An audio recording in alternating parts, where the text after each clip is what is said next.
Now, Senior Wealth Advisor Leslie McCormick of the Farwell Group, author of Bank on Yourself, Why Every Woman Should Plan to Be Financially Single Even If She's Not, joins us this morning. Good morning, Leslie.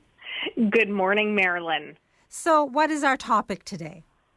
Today, we're going to talk about staying in touch with the family finances. It's common and practical for married couples to divide up responsibilities between them. And it's okay for one person to be primarily responsible for the finances or the investments. But what's not okay is for one of the partners to be in the dark. Let's talk about Rose. She and her husband, Don, were happily married for many years, had grown children and grandchildren, and they were living comfortably. Then, 2 years ago, without warning, Dawn passed away suddenly. In the aftermath, Rose realized she had no idea what they had or where it was. She and Dawn had talked about it once in a while, but Dawn always assured her that everything was fine. But he never really went into any of the details. Getting everything in order was really difficult. She had to piece it all together. Like many people, Dawn paid the bills online and for many things had switched to paperless. Rose couldn't easily access anything, and it took a long time for her to piece everything together. Not only that, but she was completely overwhelmed with losing Dawn. When people are overwhelmed, it can be hard staying focused and talking with advisors, lawyers, and accountants.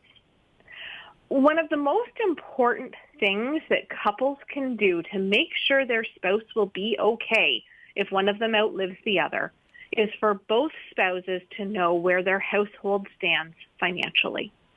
If one spouse has the responsibility for managing the household finances or investments, set aside some time regularly, whether that's once a month or a quarter, to review your personal finances together. Have a list of your bank accounts, investment accounts, maybe even insurance policies. The list should include the institution the account is with and the account number, and if there's a contact person, who they are and how to reach them. When you do the review, have a look at the balance in each account.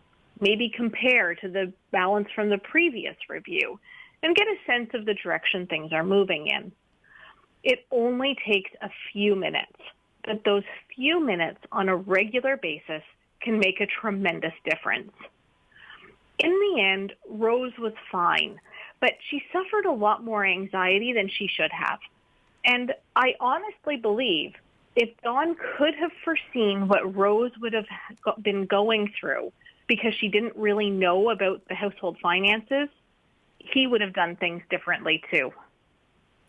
So basically, to me, it's like being a passenger and never driving. If someone wants to share the load, then when you go on a long trip, you both participate. And if one driver gets ill or is not able to drive, the passenger can take over. And with finances, I guess it's the same thing. If you can navigate and you can understand how to drive, you can get where you want to go without a lot of anxiety.